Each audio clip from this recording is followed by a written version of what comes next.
Bismillahirrahmanirrahim. Assalamualaikum warahmatullahi wabarakatuh. Buat seluruh teman-teman saya dimanapun Anda berada, semoga kita semua di kesempatan pada malam hari ini diberikan kesehatan, diberikan umur panjang, dimurahkan rezekinya dari segala arah penjuru, dan selalu diberikan perlindungan oleh Allah Subhanahu wa Ta'ala. Amin, amin, ya Rabbal Alamin.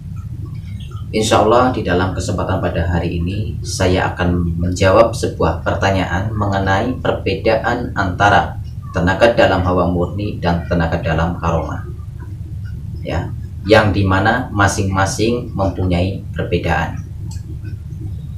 Tenaga dalam hawa murni ataupun tenaga dalam hawa murni ini bisa diaktifkan dengan cara belajar teknik pernafasan dan meditasi. Ya, ketika kita sering belajar teknik pernafasan dan sering meditasi, insya Allah tenaga dalam hawa murni yang ada di dalam tubuh kita akan aktif. Ya, meditasi ini harus butuh ketenangan, harus butuh rileks.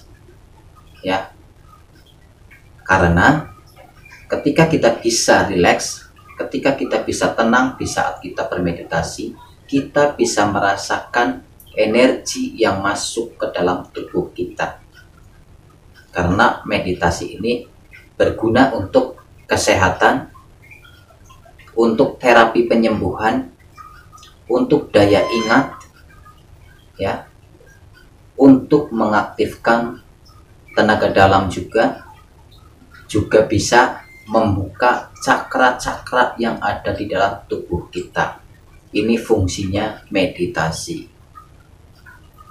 Nah, fungsinya teknik pernafasan ini adalah berfungsi untuk mengaktifkan tenaga dalam yang ada di dalam diri kita. Karena setiap manusia sudah dibekali yang namanya tenaga dalam. Jadi kalau kalian ingin belajar tenaga dalam hawa murni, tekniknya adalah kita sering belajar teknik pernafasan sama meditasi, olahraga. Meditasi ini harus benar-benar tenang, harus benar-benar rileks, karena akan membuka cakra-cakra yang ada di dalam tubuh kita. Karena fungsi cakra utama untuk mengaktifkan tenaga dalam hawa murni adalah cakra manyor, ya, yang ada di dalam tubuh kita. Ini adalah tenaga dalam hawa murni. Tetapi jika kalian rutin 1 minggu berapa kali rutin belajar teknik pernafasan, belajar meditasi, kalau untuk meditasinya setiap malam lebih bagus. Ya, belajar teknik pernafasan bisa kita jadwalkan saja. Mungkin dalam 1 minggu bisa 3 kali, ataupun setiap hari tidak apa-apa. Ya, setiap hari tidak apa-apa, setiap malam. Malah justru lebih bagus untuk kesehatan. Di samping untuk kesehatan, tenaga dalam hawa murni kita ataupun energi prana yang ada di dalam tubuh kita pun ikut aktif. Seperti itu. Dan ketika kalian sedang belajar tenaga dalam hawa murni, banyak sekali pertanyaan seperti katanya seperti ada gumpalan balon di tengah-tengah, seperti ada sengatan listrik. Itu adalah sebuah energi. Gimana caranya untuk menyelaraskan ke dalam tubuh kita? Ya seperti itu tadi, kita berbanyaklah bermeditasi dan teknik pernafasan. Ya, teknik pernapasan segitiga. Tarik, tahan, buang. Tarik, tahan, buang. Teknik pernapasan segitiganya seperti itu. Dan untuk mengenai tenaga dalam karomah, dulu saya pernah mendapat sebuah pertanyaan.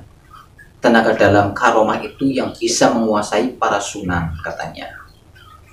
Jadi seperti ini pemirsa, tenaga dalam karomah ini adalah tenaga dalam yang dikolaborasikan dengan sesuatu amalan ataupun doa.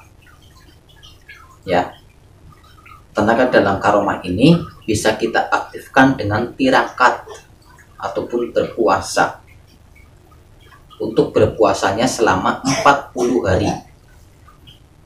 Jika kita ingin persingkat waktu berpuasa 40 hari, kita ambil jumlah bilangan 3 di hari Jumat Kliwon, Rabu Pon, Kemis Wage, Jumat Kliwon.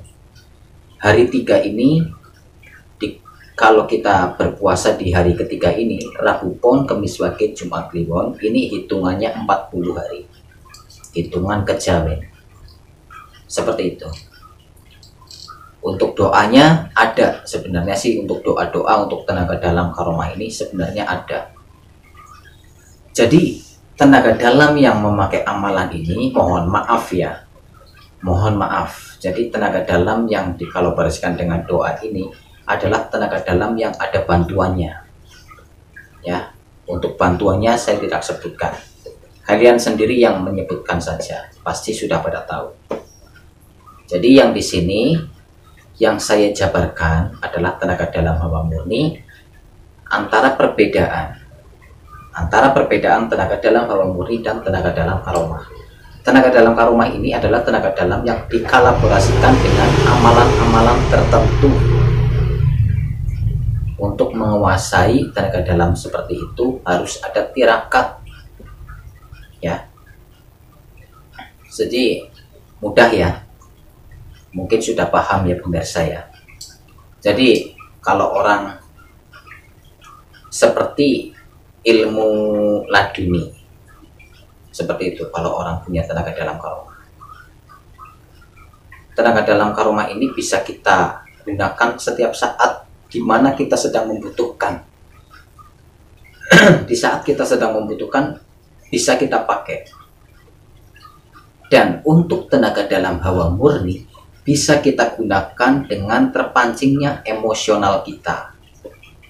Seperti itu. Ketika kita emosional memuncak, baru tenaga dalam hawa murni yang ada di dalam tubuh kita baru akan keluar. Seperti itu perbedaannya. Tetapi kalau tenaga dalam karomah bisa kita keluarkan dalam tubuh rileks seperti ini, bisa kita keluarkan karena ada bantuan. Beda sama dengan tenaga dalam hawa murni. Kita ingin semuanya ingin membuktikan untuk mendorong suatu benda atau apa. Kalau kita tidak emosional terlebih dahulu, akan agak lambat pemirsa, ya, agak lambat. Tetapi aktif, kalian bisa merasakannya sendiri. Jadi kalian jangan putus asa. Yang mungkin sudah mempelajari tenaga dalam hawa murni saya, boleh kalian coba di saat kalian sedang emosional. Coba kalian praktekkan ketika kalian sedang emosional. Ya, ketika kalian sedang emosi, coba saja keluarkan tenaga dalam hawa murni kalian. Ya. Jadi kalau badan kita ataupun diri kita ini belum mengeluarkan emosi, biasanya akan agak susah. Ya. Berbeda dengan tenaga dalam karomah. Untuk tenaga dalam karomah ini, jika kita ingin menguasainya, ada amalannya, ada juga tirakatnya ataupun puasanya. Jadi tidak gampang pemirsa, ya. Semuanya butuh proses, ya. Tidak ada yang instan. Harus ada tata laku. Katanya mempelajari tenaga dalam kayak gini tanpa puasa pun bisa. Kalau saya, jawaban saya, ya memang ada untuk menguasai tenaga dalam yang tanpa puasa, memang ada. Yaitu tadi tenaga dalam hawa murni. Kalau ingin kita menguasai tenaga dalam yang berpower tinggi, ya harus ada tirakat, harus ada amalan yang kita wirid setiap malamnya. Jadi di kesempatan malam hari ini pemirsa, saya cukup bisa membahas seperti ini karena ini adalah suatu pertanyaan, ya, mengenai perbedaan antara tenaga dalam hawa murni dan tenaga dalam karomah. Jadi kalian yang pernah ataupun yang sudah mempelajari tenaga dalam hawa murni dari saya, jangan khawatir, jangan putus asa, bakalan aktif nanti jika kalian emosinya keluar, akan keluar nanti. Jadi itu saja mungkin pemirsa yang bisa saya sampaikan. Mudah-mudahan di pembahasan kali ini bisa bermanfaat, bisa menambah wawasan untuk kita. Selebihnya ataupun kekurangannya, saya mohon maaf yang sebesar-besarnya jika ada kesalahan dari saya.